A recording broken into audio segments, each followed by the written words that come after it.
সমগ্র পৃথিবীতে আমরা গরিব আছি মূলত সাম্য এবং ন্যায় বিচার প্রতিষ্ঠিত হয়নি এই জন্য। আপনাকে যদি সমগ্র পৃথিবীর উদাহরণ দিয়ে বলি যে আজকের আমেরিকা বা আজকের ইউরোপ উন্নত এই কারণে যে সেখানে ডেমোক্রেসি আছে, এই কারণে যে সেখানে পুঁজিবাদী অর্থনীতি আছে, তাই সেটি আমাকে অনুসরণ করতে হবে, এটি কখনোই নয়। তারা উন্নত আর আমরা গরিব এই জন্য যে তারা জুলুম করে অন্যান্য জায়গা থেকে অর্থ পাচার করে নিয়ে গেছে, আর যাদের কাছ থেকে অর্থ পাচার করে নিয়ে গেছে আমরা তারা। এটা হলো সবচেয়ে বড় রিয়ালিটি এবং সবচেয়ে বড় বাস্তবতা। আর যখন টাকা থাকে তখন সবই চলে, ডেমোক্রেসিও চলে, পুঁজিবাদী অর্থনীতি চলে, সবই চলে। সুতরাং কোনো কিছুর কারণে তারা উন্নত হয়ে গেছে এরকম মনে করলে সেটা ভুল হবে। ইতিহাস আপনাকে পড়ে দেখতে হবে। বাদশাহ আলমগীরের সময় সমগ্র ভারতের জিডিপি কত ছিল, আর 1947-এ সমগ্র ভারত থেকে যখন ব্রিটিশরা যায় তখন জিডিপি কত ছিল। তখনই আপনি স্পষ্ট হবেন যে আমরা জুলুমের শিকারের কারণে গরিব।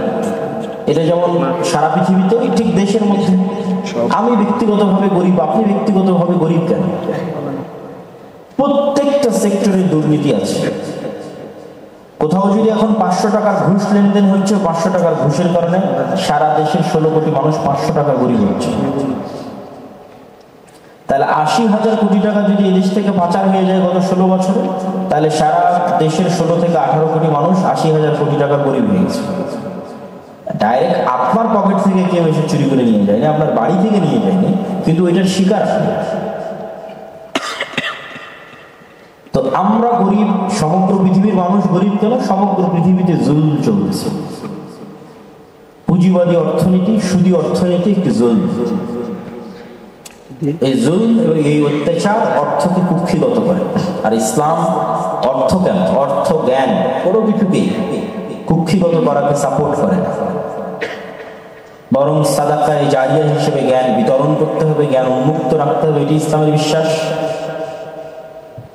আর অর্থনীতির ক্ষেত্রে অর্থনীতিকে অবাধ হতে হবে এবং মানুষ তার পরিশ্রম অনুযায়ী মূল্য পাবে, এটি হচ্ছে ইসলামী অর্থনীতির সবচেয়ে বড় ভিত্তি। তাহলে অল্পে তুষ্টর কথা কেন বললাম, হালালের কথা কেন বললাম? মানুষ যদি অল্পে তুষ্ট না থাকে সে কোনোদিন হালাল ইনকাম করতে পারবে না। তার অবাধ চাহিদা তাকে হারামের দিকে ধাবিত করবে। এই জন্য রাসূলুল্লাহ সাল্লাল্লাহু আলাইহি ওয়াসাল্লাম ঋণ বিমুখতার প্রতি সবচেয়ে বেশি উৎসাহিত করেছেন। ইসলামী অর্থনীতি একটি ঋণ বিমুখ অর্থনীতিকে প্রমোট করে, আর আজকের পৃথিবীর ঋণমুখী অর্থনীতিকে প্রমোট করে। আপনাকে বলা হবে নাও ক্রেডিট কার্ড, টাকা না থাকলেও খরচ করো, পরে দিয়ে দিও। এবং সুদের এমন একটা ইকোসিস্টেম তৈরি করা আছে এই পৃথিবীতে যে ইকোসিস্টেম থেকে আপনি বের হতে পারবেন না, বিশেষ করে উন্নত দেশগুলোতে আরো না। আমেরিকায় গিয়ে যদি আপনার ক্রেডিট কার্ড না থাকে তো আপনি একটা বাসা ভাড়া নিতে ক্লান্ত হয়ে যাবেন। তখন আপনিও বলবেন না আমিও ক্রেডিট কার্ডের ইউজার হই, আমিও যদি ক্রেডিট কার্ডের ইউজার হই তাহলে আমি অনেক ফ্যাসিলিটি পাচ্ছি। এইরকম একটা ইকোসিস্টেম ডেভেলপ করা হয়েছে যেখানে প্রত্যেকটা মানুষকে সুদের সাথে সম্পৃক্ত হতে বাধ্য করা হবে। আর ইসলামের ইকোসিস্টেম হচ্ছে ঋণ বিমুখ অর্থনীতি। রাসূলুল্লাহ সাল্লাল্লাহু আলাইহি ওয়াসাল্লাম বলছেন, কেউ যদি যুদ্ধ করে শহীদ হয়, আবার জীবিত হয়, আবার যুদ্ধ করে শহীদ হয়, আবার জীবিত হয়, আবার যুদ্ধ করে শহীদ হয়, তো সে ব্যক্তি জান্নাতে যেতে পারবে না যদি তার ঋণ থাকে এবং সেটি পরিশোধ না করা হয়, আযাববিহীন অবস্থায়, ইসলাম বলে। কিন্তু তখনও সে পার পাচ্ছে না যদি তার লোন থাকতেছে। তাহলে কি পরিমাণ আল্লাহর নবী লোনকে নিরুৎসাহিত করেছেন।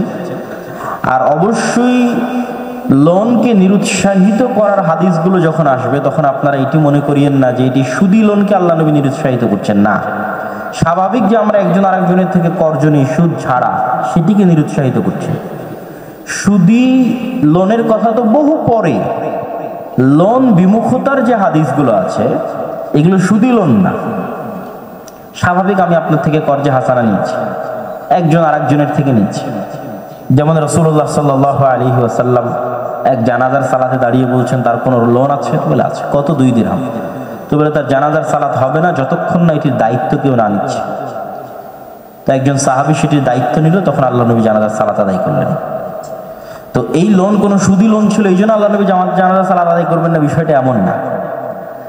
যতগুলো লোন বিমুখতার উদ্দেশ্যে যতগুলো হাদিস রাসূলুল্লাহ সাল্লাল্লাহু আলাইহি ওয়াসাল্লাম বলেছেন তার প্রত্যেকটাই স্বাভাবিক সুদ মুক্ত লোন, তারপরও আল্লাহ নবী নিরুৎসাহিত করছেন। আল্লাহুম্মা ইন্নী আউযু বিকা মিনাল মা'সামি ওয়াল মাগরাম, হে আল্লাহ পাপ থেকে পরিত্রাণ চাই, ঋণ থেকে পরিত্রাণ চাই, আল্লাহর নবীর দোয়া।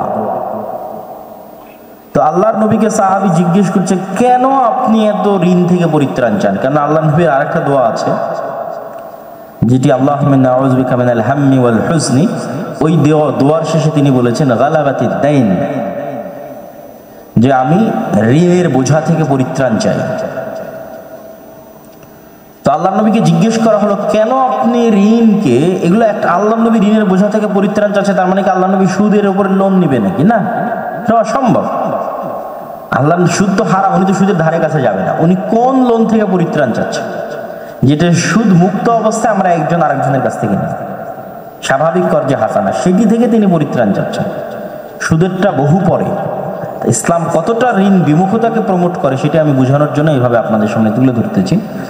তখন রাসূলুল্লাহ সাল্লাল্লাহু আলাইহি ওয়াসাল্লামকে জিজ্ঞেস করা হলো কেন আপনি এতটা ঋণকে ভয় পান? আল্লাহ নবী বললেন মানুষ যখন ঋণ নেওয়া শুরু করে তখন মিথ্যা বলা শুরু করে। দেখেছেন কিভাবে তিনি রিলেট করছে? মানুষ যখন লোন নেওয়া শুরু করে মিথ্যা বলা শুরু করে, এটাই সত্য। শুধু লোনের কথা না, আপনি স্বাভাবিক কর্জে হাসানা নিলেও সেটি যখন আপনার কাছে চাইতে যাওয়া হবে আপনি মিথ্যা বলবেন, আজকে নাই কাল দিব। অথচ আছে, আপনার ছেলে মেয়েকে মিথ্যা বলা শিখাবেন, স্ত্রীকে মিথ্যা বলা শিখাবেন। আর যখনই আপনি মিথ্যার সাথে সম্পৃক্ত হয়ে গেলেন আপনি নেতৃত্বের যোগ্যতা হারিয়ে ফেললেন, আপনার আত্মমর্যাদা আত্মসম্মান হারিয়ে ফেললেন। আত্মমর্যাদা আত্মসম্মান হারিয়ে ফেলার কারণে নেতা হওয়ার যোগ্যতা হারিয়ে ফেললেন। নেতা হওয়ার যোগ্যতা হারিয়ে ফেলার কারণে আপনি গোলাম হয়ে গেলেন। আর গোলাম হয়ে যাওয়ার কারণে জাতিগতভাবেও গোলাম থাকবেন। সম্মানিত উপস্থিতি, আমি আমার বক্তব্যকে একটু সংক্ষিপ্ত করে নিয়ে আসি। তাহলে ইসলামের রাষ্ট্র দর্শন, ন্যায় বিচার, ইসলামের অর্থনৈতিক দর্শন অবশ্যই ঋণ বিমুখ, অল্পে তুষ্ট, পরকালমুখী। তবে এর পরে যে যত ইনকাম করতে পারে সেটিকে ইসলাম প্রমোট করে। ফাইদা কুদিয়াতিস সালাত ফান্তাশিরু ফিল আরদ। এই জন্য ইসলামের সন্ন্যাসবাদিতা নাই। ঘরে বসে সারাদিন ইবাদতে কাটিয়ে দিবে, সারাদিন সিয়াম পালন করবে, সারা রাত ইবাদত করবে, এগুলো আল্লাহ নবীর জীবনেও নাই। আল্লাহ নবীর সাথে কেউ এসে জিজ্ঞেস করলে তিনি প্রত্যেকটাকে বেদাত বলেছেন। তিনি নিজে বলছেন আমি রাতে কিছু অংশ ইবাদত করি, কিছু অংশ ঘুমাই, কিছুদিন সিয়াম থাকি, কিছুদিন থাকি না। আর বাকি সময় কি করেন? সালাত যখন শেষ হয়ে যাবে সারা পৃথিবীতে আল্লাহর রুজি ছড়িয়ে আছে, অর্জন কর। একটা টাকাও যদি হালাল উপায় ইনকাম করা যায় ওটা আল্লাহর দয়া। ওই দয়া থেকে যে বিমুখ হবে সে অহংকারী। তার মানে যে রুজির জন্য ছোটে না সে অহংকারী। তাহলে রুজির জন্য ছোটাটা ইবাদত। সালাতের পরে বসে থেকে সময় নষ্ট না করে প্রোডাক্টিভ হওয়া এটা ইবাদত ইসলামের দৃষ্টিতে। কিন্তু অবশ্যই সেটি পরকালমুখী। প্রোডাক্টিভ হবেন কিন্তু পরকালমুখী। তো এই যে ইসলামী রাষ্ট্রে ইসলাম প্রতিষ্ঠা হলে যে মানুষের মধ্যে এই কল্যাণগুলো প্রতিষ্ঠিত হবে, আমরা আসলে প্রতিষ্ঠিত করব কিভাবে? আমরা প্রতিষ্ঠিত করতে পারছি না কেন? এর পিছনে অনেকগুলো বাধা আছে। আমার কাছে সবচেয়ে বড় বাধা হিসেবে মনে হয় আমাদের কলোনিয়াল মাইন্ড সেট আপ, ঔপনিবেশিক গোলামির যে চিন্তা চেতনা আমরা বহন করি নিজের অজান্তে। 15 বছরে যদি আপনারা অতিষ্ঠ হন তাহলে 190 বছর কত দিন ছিল? 1757 থেকে 1947, লম্বা সময়। এই লম্বা সময় আমরা গোলাম ছিলাম। তো এই জন্য আমরা ওই মাইন্ড সেট আপটা এখনো বহন করি সকল ক্ষেত্রে, আমাদের পোশাকে, আশাকে, কথায়, ভাষায়, চলনে বলনে, দেশের আইন কানুন, রাষ্ট্রনীতি, অর্থনীতি, সব জায়গায় ওই 190 বছরের গোলামির ছাপ আছে। আর এই কলোনিয়াল মাইন্ড সেট আপ আমাদের রাষ্ট্রে কাঠামোগত ইসলাম বিদ্বেষ তৈরি করেছে। রাষ্ট্রের কাঠামোর মধ্যে ইসলাম বিদ্বেষ আছে। এই দুইটা হচ্ছে আমাদের জন্য সবচেয়ে বড় চ্যালেঞ্জ। আর এই কলোনিয়াল মাইন্ড সেট আপ আমাদের প্রজন্মকে হেজিটেটেড করে তাদের দিনের উপর। খুব কম মানুষ, মুসলিম সন্তান, যুবক আছে যে তার দিনের উপর শতভাগ কনফিডেন্ট। বরং সবাই হেজিটেটেড, দ্বিধায় ভোগে। দাড়ি রাখলে মানুষ কি বলবে, সালাত আদায় করলে মানুষ কি বলবে, টুপি দিলে মানুষ কি বলবে, স্যার কি বলবে। আবার রাষ্ট্রের কাঠামোর মধ্যেও আছে যে আপনি দাড়ি রাখলে ওই চাকরিতে জয়েন করতে পারবেন না, ওইটা করতে পারবেন না, এইটা করতে পারবেন না। মানে ইসলাম বিদ্বেষটা রাষ্ট্রের কাঠামোর মধ্যে আছে। পাশাপাশি সমাজে এবং আমাদের ব্যক্তিগত পারিবারিক জীবনে আমরা হীনম্মন্যতায় ভুগি, আমাদের দিনের উপর আমাদের কনফিডেন্স নাই। এই জন্য আমরা সবসময় সেকুলারিজমকে প্রমোট করি। আপনি দেখেন একটা ঐতিহাসিক বাস্তবতা দেখেন যে 47-এ ভারত প্রতিষ্ঠিত হয়েছে সেকুলারিজমের উপর। জওহরলাল নেহরু, মাওলানা আবুল কালাম আজাদ, গান্ধী, তাদের থিওরি ছিল সেকুলারিজম। আর 47-এ পাকিস্তান এবং বাংলাদেশ প্রতিষ্ঠিত হয়েছে ইসলামের নামে এবং মুসলমানের নামে। কিন্তু মুসলমানেরা কি পরিমাণ হেজিটেটেড একটা ন্যাশন, একটা জাতি, তাদের দিনের উপর তাদের কনফিডেন্স কি পরিমাণ দুর্বল যে আজ 70 বছর পর এই দুইটা দেশে, পাকিস্তান এবং বাংলাদেশ, পাল্লা দিয়ে সেকুলার হচ্ছে। কে কত বড় সেকুলার পৃথিবীতে নিজেকে প্রমাণ করতে পারে।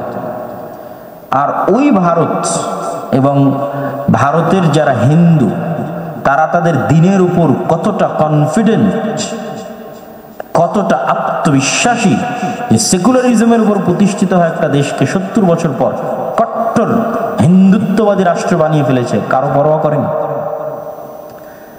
তাহলে ধর্মের দিক থেকে বিবেচনা করলে কে স্বাধীন? ধর্মের দিক থেকে বিবেচনা করলে অবশ্যই তারা স্বাধীন। এই জন্য এই যেমন ইদানিং ফেসবুকে বিএসএফ এবং বিজিবির বিভিন্ন সীমান্তবর্তী ঘটনা নিয়ে ফেসবুকে ট্রল হচ্ছে বাংলাদেশে। হ্যাঁ, ভারতে তো হয়, বাংলাদেশেও হচ্ছে। কিন্তু আমি এই জায়গায় প্রশ্ন করে বলতে চাই, যেহেতু মানুষের মধ্যে এখন একটা এন্টি ইন্ডিয়ান সেন্টিমেন্ট কাজ করতেছে, আমি প্রশ্ন করে বলতে চাই, কে সাহসী? কার বুকে দম আছে? ইন্ডিয়ানরা সাহসী, ওদের বুকের পাটা আছে, না বাংলাদেশিরা সাহসী? ইন্ডিয়ান হিন্দুদের বুকের পাটা আছে, এই জন্য তারা তাদের হিন্দুত্ববাদের উপর দাঁড়িয়ে আছে। আর বাংলাদেশিদের বুকের পাটা নাই, এই জন্য মিউ মিউ করে সেকুলারিজমের বাণী আওড়াচ্ছে, নিজের ইসলামের উপর কট্টর হতে পারছে না। যদি বাংলাদেশের মানুষেরা বলতে না আমরা সাহসী, তাহলে আমরা সাহসী হলে তারা যদি ভ্রান্তির উপর কট্টর হয়, তোমার নবীর উপর তোমার আস্থা নাই, তোমার দিনের উপর তোমার বিশ্বাস নাই, তুমি কেন সেটির উপর শক্ত হতে পারছো না? এই না পারাটাই তো অসাহসিকতা, ভীরুতা, হীনম্মন্যতা। ঠিক এখান থেকে 1000 কিলোমিটার দূরে দেখেন, ইসরায়েলকে দেখেন, আর ইসরায়েলের পার্শ্ববর্তী আরব দেশগুলোকে দেখেন। আরব দেশগুলো পাল্লা দিয়ে সেকুলার হচ্ছে। আর ইসরায়েলকে দেখেন, সিরিয়া থেকে বাশার আল আসাদ পালিয়ে যাওয়ার পর 500টা অস্ত্রাগার, গবেষণাগার, ভিআইপি প্লেসে হামলা চালিয়েছে। পৃথিবীর কাউকে জিজ্ঞেস করে না, আমেরিকা না জাতিসংঘ, কারো পারমিশনের প্রয়োজন মনে করে। তাহলে ইসরায়েল তার ভ্রান্তির উপর কট্টর। আমরা দেখতে পাচ্ছি সে ভুল, কিন্তু এই জায়গায় তারা আমাদের চাইতে এগিয়ে, যে সে তার দিনের উপর কট্টর। আর এই জায়গায় মুসলমানেরা পিছিয়ে, যে মুসলমানেরা তাদের প্রতিবাদ করতে যাচ্ছে, বিবৃতি দিচ্ছে, কিন্তু সে তার দিনের উপর কনফিডেন্ট না।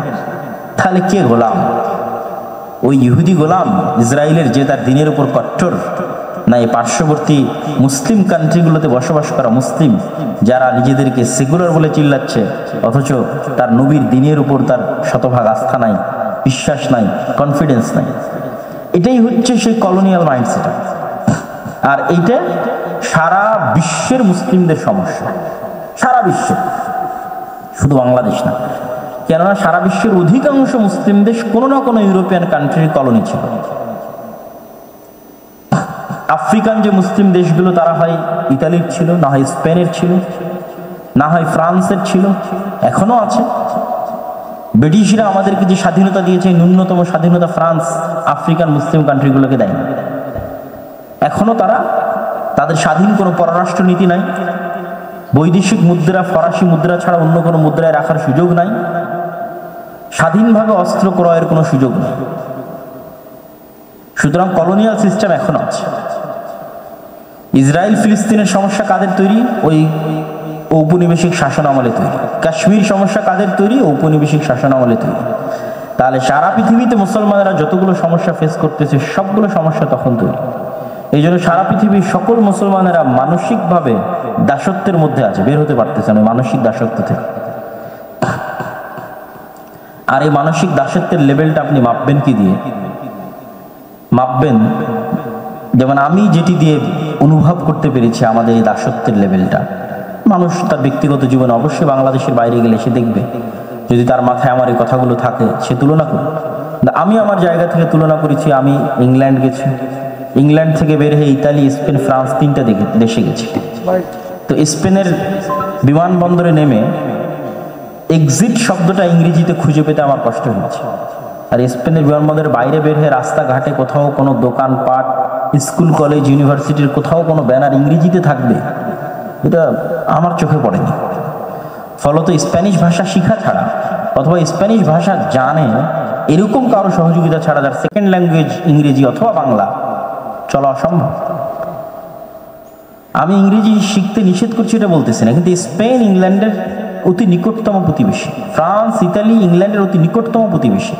কিন্তু স্পেনের মানুষেরা মানসিকভাবে এতটা স্বাধীন, স্প্যানিশরা, ফ্রান্সের ফরাসিরা মানসিকভাবে এতটা উন্নাসিক, এতটা কনফিডেন্ট, এবং ইতালির মানুষরা, ইতালিয়ানরা এতটা মানসিকভাবে স্বাধীন যে তারা এটা পরোয়া করে না যে আমাকে ইংরেজি শিখে ব্রিটিশদের সাথে কথা বলতে হবে, তার প্রয়োজন হলে সে ইতালি ভাষা শিখুক। এই যে জাস্ট একটা ভাষার দৃষ্টিকোণ থেকে মানসিকতার পার্থক্য। তো অবশ্যই ইতালি, ফ্রান্স এবং স্পেনে যে মানুষরা বসবাস করতেছে তাদের মানসিক চিন্তা চেতনা জাতিগতভাবে আমাদের চাইতে বেশি স্বাধীন এবং বেশি বেপরোয়া, বেশি অ্যাগ্রেসিভ। আর আমরা ওদের তুলনায় নিজের অজান্তে বেশি গোলাম, বেশি দাস। সম্মানিত উপস্থিতি, তারপরের যেটি সবচেয়ে বড় সমস্যা, আমাদের রাষ্ট্র ব্যবস্থায় যদি আমরা ইসলামকে প্রতিষ্ঠা করতে চাই তাহলে সেটি হচ্ছে আমাদের ব্যক্তিগত চারিত্রিক যে অধপতন। এই চারিত্রিক অধপতন মানে আমি বেহায়াপনা, বেলেল্লাপনাকে বলতেছি না, যেহেতু ইসলামের রাষ্ট্র ব্যবস্থার মূল ব্র্যান্ডিংটা হচ্ছে ন্যায়পরায়ণতা, ন্যায় বিচার। তো যে এই ন্যায়পরায়ণতা, ন্যায় বিচার প্রতিষ্ঠা করতে হবে তাকে তো ন্যূনতম ন্যায়পরায়ণ হতে হবে, তাকে তো ন্যূনতম সত্যবাদী হতে হবে, আমানতদার হতে হবে। কিন্তু আমাদের মুসলমানদের ওই জায়গায় সবচেয়ে বড় দুর্বলতা। এখানে সালাতে দুর্বলতা তেমন একটা নাই, সালাত মাশাআল্লাহ আলহামদুলিল্লাহ চেষ্টা করে, সবাই পড়ার চেষ্টা করে, নামাজি মানুষের অভাব নাই, হাজি ওমরাকারী মানুষের অভাব নাই, কিন্তু শতভাগ ন্যায়পরায়ণ, শতভাগ আমানতদার, নিজ নিজ দায়িত্বে আমানতদার। আমানতদার মানে শুধু টাকা রাখলাম, টাকা বুঝিয়ে দিলেন, এটা আমানত না। শেরে বাংলা কৃষি বিশ্ববিদ্যালয়ের যিনি ভিসি, তার ওই ভিসির পদটা তার জন্য আমানত। ঠিক বাংলাদেশের যিনি প্রধান উপদেষ্টা, প্রধানমন্ত্রী, ওই পদটা তার জন্য আমানত। প্রত্যেক মানুষ যে সেক্টরে যে দায়িত্ব পালন করতেছে ওই দায়িত্বটা তার জন্য আমানত। সে ওই দায়িত্বের প্রতি কতটা শতভাগ লয়াল, এটি হচ্ছে আমানত। তা আমাদের মুসলমানদের সমস্যা হচ্ছে ওই জায়গায়। আপনি আজকে যদি বাংলাদেশের সবচেয়ে সৎ এবং ন্যায়পরায়ণ মানুষকে দেশের প্রধান করে দেন, তবুও সে রাষ্ট্রে ন্যায় বিচার প্রতিষ্ঠা করতে পারবে না। কেননা এই রাষ্ট্রের রন্ধ্রে রন্ধ্রে দুর্নীতি, অন্যায়পরায়ণতা, লুটতরাজ এবং মিথ্যা প্রবেশ করে আছে। তারা কারা? তারা আমরাই। আপনি গত 16 বছরের জরিপ করেন, ওসি, ডিসি, এসপি, মন্ত্রী, মিনিস্টার, তাদের কতজন ছিল তাহাজ্জুদ গুজার, কতজন ছিল হাজি, কতজন ছিল উমরাকারী, কতজন ছিল নামাজি? কিন্তু তারা তাদের দায়িত্বে কি লয়াল ছিল? এমনও নিদর্শন দেখা গেছে যে সে প্রশ্ন ফাঁস করে সেই টাকা নাকি আল্লাহ রাস্তায় দান করে। তার মানে এই ব্যক্তিটা তাহলে কি? যে ব্যক্তি মুখে দাঁড়িয়ে আছে, মাথায় টুপি আছে, এখানে নামাজের কড়া আছে, সে বলছে আমি প্রশ্ন ফাঁস করে সেই টাকা আল্লাহ রাস্তায় দান করি, সেই ব্যক্তিকে আপনি ইসলামের দৃষ্টিতে কোন সংজ্ঞায় ফেলবেন? রাসূলুল্লাহ সাল্লাল্লাহু আলাইহি ওয়াসাল্লাম বলেন, সালাসুম মান কুন্না ফীহি ওয়া আরবাউন মান কুন্না ফীহি, 4টা বৈশিষ্ট্য যার মধ্যে থাকবে সে মুনাফিকান খালিসা, স্পষ্ট খাঁটি মুনাফিক। কথা বললে মিথ্যা বলে, ওয়াদা করলে ভঙ্গ করে, দায়িত্ব দিলে, আমানত দিলে তার সাথে খেয়ানত করে। তাকে আল্লাহর নবী কি বললেন বলেন তো? এটি সবাই বলেন তো, কি বললেন? মুনাফিক। এবং কি বলেছেন জানেন? মুনাফিকান খালিসা, নিষ্কলুষ নির্ভেজাল মুনাফিক। তাহলে ওই ব্যক্তির ইসলামী সংজ্ঞা হচ্ছে সে আসলে একজন মুনাফিক ব্যক্তি। এটা কিন্তু আমরা জানি না। আমরা মনে করছি যে না, আসলে মনে হয় সে ভালো মুসলিম, নামাজ পড়ে, বাপরে বাপ, মুখে দাঁড়িয়ে। না, আল্লাহ নবী বলেছেন সে মুনাফিক। তাহলে প্রশ্ন, সে যদি মুনাফিক হয়তো নামাজ কেন পড়ে? মুনাফিক হয়তো মুখে দাঁড়িয়ে কেন? সে আসলে তার মুনাফিকি ঢাকতে নামাজ আদায় করে। সে মুনাফিক, কিন্তু মুনাফিকি ঢাকতে সে হজ করতে যায়। মুনাফিক, কিন্তু মুনাফিকি ঢাকতে বড় বড় জালসা সম্মেলনে প্রধান অতিথি হয়ে দান করে, দানবীর, কিন্তু মুনাফিক, আসলে মুনাফিক। তো এই ধরনের মুনাফিক মুসলিম কখনোই দেশ ও জাতির নেতৃত্ব দিতে পারবে না। আর এই ধরনের মুনাফিক মুসলিমের সালাত, সিয়াম, হজ, যাকাত গোলামি থেকে মুক্তি দিতে দেশ ও জাতিকে কোনো উপকার দিতে পারবে না। তাহলে গোলামি থেকে মুক্তি দিতে পারবে কোন নামাজ, কোন সিয়াম, কোন সালাত, কোন হজ, কোন যাকাত? যখন সে হজ করছে তখন সে শতভাগ সত্যবাদী, শতভাগ আমানতদার তার লাইফে, শতভাগ ন্যায়পরায়ণ। এমত অবস্থায় যদি সে নামাজ পড়ে, সালাত আদায় করে, ওই নামাজ এবং সালাতের পাওয়ার আছে। ওই নামাজ, ওই সালাত তাকে এবং তার জাতিকে গোলামি থেকে মুক্তি দিবে ইনশাআল্লাহ। আমাদের এরকম একটা প্রজন্ম দরকার। এই কৃষি বিশ্ববিদ্যালয়ের ছাত্ররা একসময় বড় হয়ে বিভিন্ন জায়গায় যাবে। আমাদের এরকম একটা প্রজন্ম দরকার যাদের মেরুদণ্ড থাকবে, যারা অর্থের কাছে, ক্ষমতার কাছে বিক্রি হবে না, যাদের ইসলামের বেসিক এই এলিমেন্টটি তারা শক্তিশালী থাকবে। যে রাষ্ট্রীয় ইসলাম মানে ইসলামের ব্র্যান্ডিং হচ্ছে ন্যায় বিচার, রাষ্ট্রীয় ইসলামের ব্র্যান্ডিং। তো একজন মিথ্যুকের দ্বারা কখনোই রাষ্ট্রীয় ইসলাম প্রতিষ্ঠা করা সম্ভব নয়, একজন দুর্নীতিবাজের দ্বারা কখনোই রাষ্ট্রীয় ইসলাম প্রতিষ্ঠা করা সম্ভব নয়, বা আরো স্পষ্ট করে বললে একজন মুনাফিক মুসলিমের দ্বারা কখনোই রাষ্ট্রীয় ইসলাম প্রতিষ্ঠা করা সম্ভব নয়। তো এই জন্য আমাদের প্রত্যেককে সত্যবাদিতা এবং ন্যায়পরায়ণতায় ছাড় দেওয়া যাবে না। সেটি শুধু নিজ দায়িত্বে না, নিজ পরিবারে, নিজ সমাজে। পরিবারে বললে যেমন আপনি এখন এখানে বসে থেকে দেখেন যে আপনার বাবা আপনার ফুফুকে আপনার দাদার সম্পত্তিতে ন্যায়ের সাথে ভাগ দিয়েছে কিনা। ন্যায়ের সাথে ভাগ দেওয়া মানে ধরেন যদি ঢাকার কোনো ফ্যামিলি হয়, তাহলে গুলশান ধানমন্ডির জমিটা আপনার বাবা নিয়েছে, আর একদম পানির মধ্যে বিলে পড়ে আছে যে জমি, সেটা আপনার ফুফুকে দিয়েছে। এটি অন্যায়পরায়ণতা। এই তাকে দিয়ে কখনো গোলামি থেকে মুক্তি হবে না। গোলাম থাকবে সে, তার পরবর্তী প্রজন্ম সবাই। নেতৃত্ব দিতে পারবে না। নেতৃত্ব দিতে হলে ইসলামের দৃষ্টিতে আগে ন্যায়পরায়ণতার শর্ত পূর্ণ করতে হবে।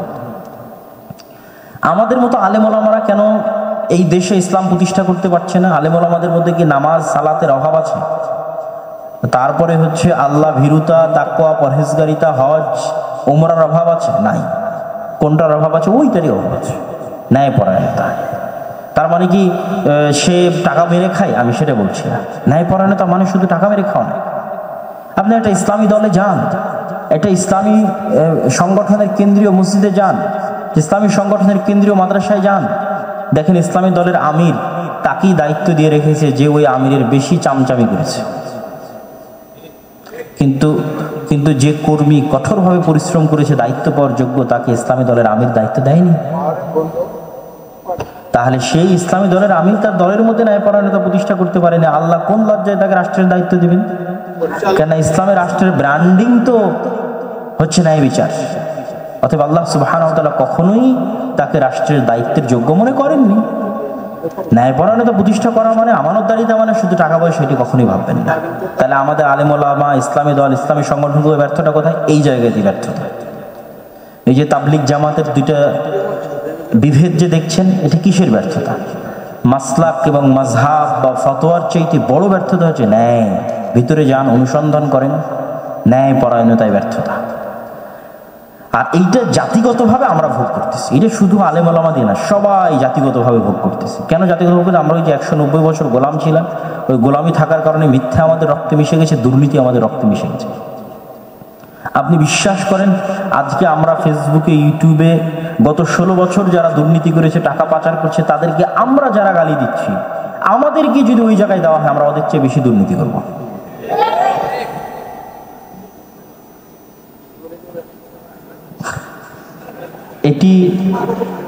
এটি সত্য, এবং এই সত্যটা আমরা সবাই জানি।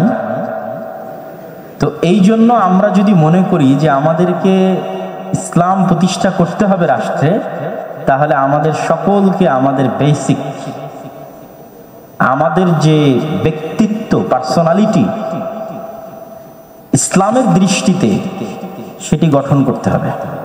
তারপরে 3 নম্বর পয়েন্টে চলে যাই।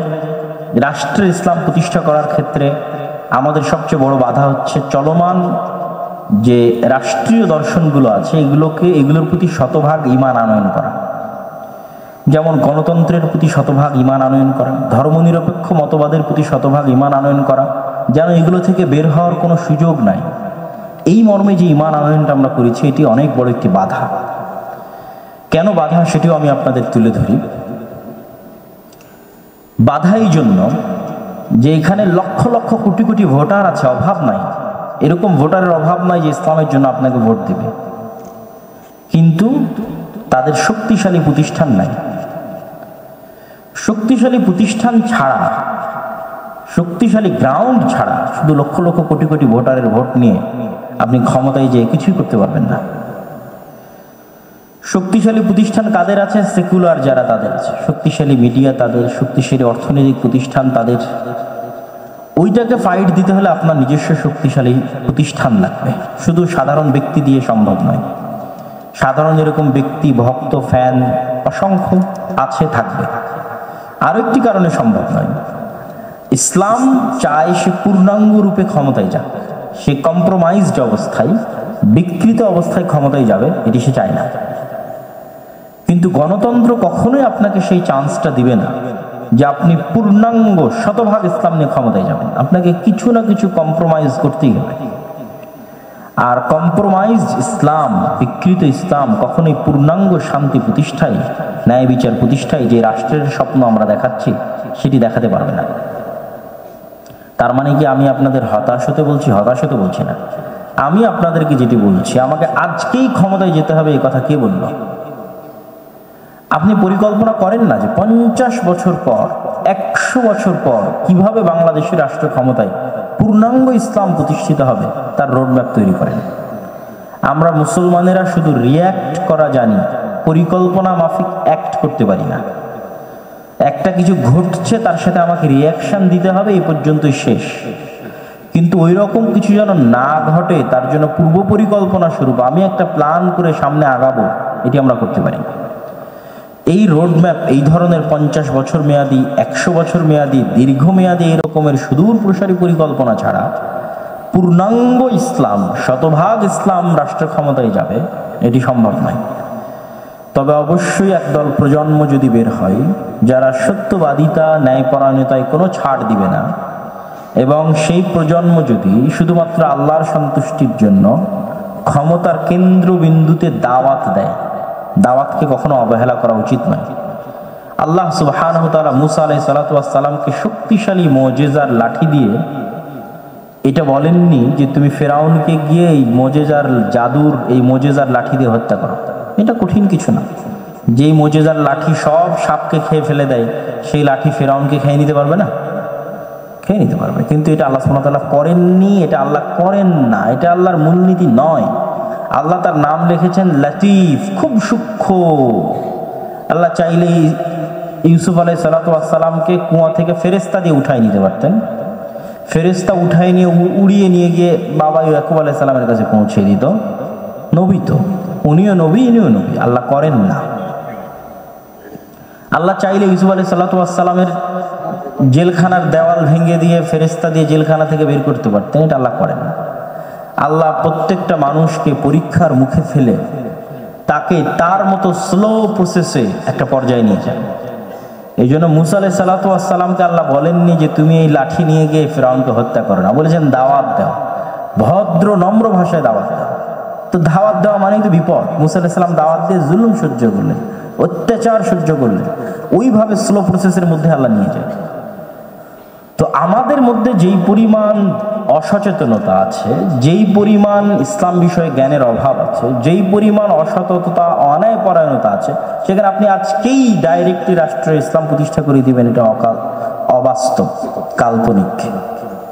বরং আপনাকেও স্লো প্রসেসের মধ্যে যেতে হবে, যেন পরীক্ষার মুখোমুখি হয়ে এই অঞ্চলের মানুষেরা শিখে, ঝালাই হয়, সেটি সেই পরীক্ষার মুখোমুখি শিখবে কিভাবে? যখন নিঃস্বার্থ দাওয়াত দিবে ক্ষমতার কেন্দ্রবিন্দুতে।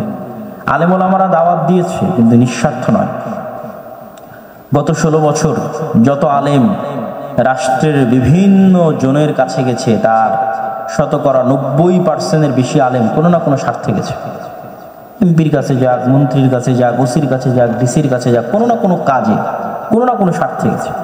কিন্তু নবীরা কোনো স্বার্থে যান না, তারা যান নিঃস্বার্থভাবে শুধু ইসলামের দাওয়াত। তো ওই নিঃস্বার্থভাবে কাজ করবে ইসলামের জন্য, আল্লাহর সন্তুষ্টির জন্য, এবং নিজে ব্যক্তিগত জীবনে শতভাগ ন্যায়পরায়ণ হবে, আমানতদার হবে, এবং তার দিনের উপর তার ফুল কনফিডেন্স থাকবে, কম্প্রোমাইজ করার কোনো মানসিকতা থাকবে না। এরকম একদল প্রজন্ম তৈরি হলে তাদের হাত দিয়ে অবশ্যই ইসলাম বিজয় হবে, আমি বিশ্বাস করি, ইনশাআল্লাহ হবে।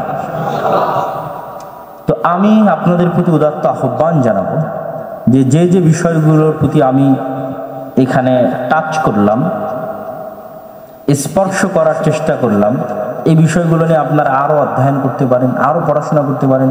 কলোনিয়াল মাইন্ড সেট আপ কী, রাষ্ট্রের কাঠামোগত ইসলাম বিদ্বেষ কী, কেন গণতন্ত্র, সমাজতন্ত্র, ধর্মনিরপেক্ষ মতবাদের মতো যে মতবাদ, এই মতবাদগুলো দিয়ে কেন পূর্ণাঙ্গ ইসলাম, শতভাগ ইসলাম রাষ্ট্র ক্ষমতায় প্রতিষ্ঠিত হতে পারবে না, কেন ন্যায়পরায়ণতা, সত্যবাদিতা, আমানতদারিতা এগুলোর প্রয়োজন আছে, কেন দাওয়াতের প্রয়োজন আছে, এই জিনিসগুলো নিয়ে আপনারা আরও স্টাডি করতে পারেন, আমারও স্টাডি করা উচিত। কিন্তু এই যে বিষয়গুলো আমি আপনাদের সামনে তুলে ধরলাম, এই বিষয়গুলোতে আমার গবেষণা এবং আমার জ্ঞান আমাকে যা বলে তাই তুলে ধরেছি। যদি দলিলের কথা জিজ্ঞেস করেন তাহলে 2-1টা দলিল আপনার সামনে তুলে ধরতে পারি। যেমন আল্লামা ইকবাল বলছেন যে আজকের যুগের যারা আজর তারা সোয়ায়ে হ্যাঁ সানা মাও, আজকের যুগের আজরেরা, মানে ইব্রাহিম আলাইহিস সালামের যুগে তার বাবা আজর মূর্তি বানাতো। আল্লামা ইকবাল বলছেন আজকের যুগের আজরেরা নতুন মূর্তি বানিয়েছে। ইনসারে খোদাও মে বড়া সবসে ওয়াতান, এই নতুন যে মূর্তিগুলো তৈরি হয়েছে এই মূর্তিগুলোর মধ্যে সবচেয়ে বড় মূর্তির নাম হচ্ছে ন্যাশনালিজম। ইবাদত হচ্ছে নতুন যুগের মূর্তি। এই দেখো অসংখ্য মূর্তি আছে, গণতন্ত্র একটা মূর্তি, সমাজতন্ত্র একটা মূর্তি, ধর্মনিরপেক্ষ মতবাদ একটা মূর্তি। তিনি বলছেন এই মূর্তিগুলোর মধ্যে সবচেয়ে বড় মূর্তি ন্যাশনালিজম। অথচ এই আল্লামা ইকবালই কিন্তু কট্টর ন্যাশনালিস্ট ছিলেন এবং সেই ন্যাশনালিস্টের উপর তার অসংখ্য কবিতা আছে, সারে জাহাঁ সে আচ্ছা হ্যাঁ হিন্দুস্তান হামারা। তো উনি কোন জার্নির মধ্যে দিয়ে গিয়ে ন্যাশনালিজমকে পরিত্যাগ করে দিয়ে এই কথা বলতেছেন যে এইটা একটা মূর্তি যার আজকের যুগে ইবাদত করা হচ্ছে। এটা নিয়ে গবেষণা করতে পারেন, সেখান থেকে আপনি অনেক কিছু আল্লামা ইকবালের এই থিওরি দর্শন থেকে আপনি অনেক কিছু শিখতে পারবেন, তার কবিতা থেকে, তার কবিতার ব্যাখ্যা থেকে, তার লাইফ জার্নি থেকে। ঠিক তেমনি যদি এগুলো মূর্তি হয় যে আল্লাহ ব্যতীত যার ইবাদত করা হয় রাষ্ট্রে, তাহলে এটি মেনে নিলে আপনাকে এবার ইব্রাহিম আলাইহিস সালামের আদর্শ ছাড়া কোনো রাস্তা নেই। ইব্রাহিম আলাইহিস সালামের আদর্শ বর্ণনা করতে গিয়ে আল্লাহ কোরআনে কি বলেছেন? লাকাদ কানা লাকুম, তোমাদের জন্য রয়েছে ইব্রাহিমের মধ্যে উসওয়াতুন হাসানা, উত্তম আদর্শ। ইব্রাহিম কি করেছে? ইব্রাহিম তৎকালীন যুগের মুশরিক এবং মুশরিকদের যে সমস্ত মূর্তি তারা পূজা করে সবগুলোকে লক্ষ্য করে বলেছে ইন্না বুরাউ মিনকুম, তোমাদের থেকে আমি মুক্ত, কাফারনা বিকুম, তোমাদেরকে অস্বীকার করি, তোমাদের মূর্তিকে অস্বীকার করি। তথা কুফরি করতে হয়, শুধু ঈমান আনয়ন করলে হয় না, আল্লাহ ব্যতীত আর যার পৃথিবীতে ইবাদত হয় সেগুলোর প্রকাশ্যে কুফরি করতে হয়, অস্বীকারের ঘোষণা দিতে হয়। এই কথা আমি বলতেছি না, এটা আল্লাহ সুবহানাহু ওয়া তাআলা কোরআন মাজিদে বলছেন। ইব্রাহিম আলাইহিস সালামের ঘটনা তো দিয়েছেন, আবার অন্য আয়াত বলে ওয়া ইয়াকফুর বিত-তাগুত ওয়া ইউমিন বিল্লাহ, আল্লাহর প্রতি ঈমান আনয়ন পরে, আগে কুফরি করতে হবে। কিসের কুফরি করতে হবে? আল্লাহ ব্যতীত যেগুলোর ইবাদত হচ্ছে সেগুলোর। তখন এই জিনিসগুলো, যে মেসেজগুলো, যে প্রশ্নগুলো আজকে আপনাদের সামনে তুলে ধরেছি, এগুলো আপনাদের সামনে আরো পরিষ্কার হবে, আরো স্পষ্ট হবে। তবে আমি কখনোই দাবি করি না, দাবি করছি না যে আমার চিন্তায় সঠিক, আমার গবেষণায় সঠিক, কিন্তু আমার কাছে মনে হয়েছে যে এগুলো অন্যতম বড় একটি কারণ। অন্যের কাছে অন্যটাও মনে হতে পারে, তবে অবশ্যই জ্ঞান অর্জন করলে, পড়াশোনা করলে সঠিক রাস্তা আমরা পাবো ইনশাল্লাহ। আমরা সকলেই দোয়া করি যে আল্লাহ সুবহানাহু ওয়া তাআলা আমাদের এই দেশের স্বাধীনতা, সার্বভৌমত্ব এবং আমাদের এই দেশ যেই মানচিত্রের উপর প্রতিষ্ঠিত হয়েছে, 47-এর যে মানচিত্র, সেটি মূলত ইসলাম এবং মুসলমানিত্বের উপর প্রতিষ্ঠিত মানচিত্র, যে মানচিত্রকে আমরা আবার 71-এ যে যাদের মাধ্যমে বৈষম্যের শিকার হয়েছি তাদের থেকে মুক্ত করেছি। আবার আমি দাবি করি যে 24-এর যে যাকে আমাদের জেন যে স্বাধীনতা বলছে, এটি তখনই প্রকৃত অর্থে স্বাধীনতা যদি আমাদের পার্শ্ববর্তী চারিদিক থেকে ঘিরে থাকা যে দেশ আমাদেরকে সকল দিক থেকে আমাদের উপর আধিপত্য কায়েম করতে চায়, ব্রাহ্মণ্যবাদী, হিন্দুত্ববাদী, আক্রমণাত্মক আদর্শ জোরপূর্বক আমাদের উপর চাপিয়ে দিয়ে গোলাম এবং দাস বানাতে চায়, তার থেকে যদি স্বাধীনতায় এই 24-এর স্বাধীনতা কাজে লাগে, তাহলে অবশ্যই এটি আরেকটি বড় অর্জন এবং বড় সফলতা। তবে এগুলো তখনই বাস্তবিক অর্থে কাজে লাগবে যেই অর্থে আমি আপনাদেরকে তুলনা দিয়েছি, যে আপনি আপনার দিনের উপর কনফিডেন্ট হন একটা ইহুদির মতো, আপনার দিনের উপর কনফিডেন্ট হন একটা হিন্দুর মতো। তারা ভ্রান্তির উপর, আপনি সত্যের উপর। আল্লাহ সুবহানাহু ওয়া তাআলা আমাদেরকে সেই কনফিডেন্স নিয়ে আসার তৌফিক দান করুক, আল্লাহুম্মা আমিন। এই বলে আমি আমার সংক্ষিপ্ত বক্তব্য এখানেই শেষ করছি। ওয়া আখির দাওয়ানা আলহামদুলিল্লাহি রাব্বিল আলামিন। আসসালামু আলাইকুম ওয়া রাহমাতুল্লাহি ওয়া বারাকাতুহু।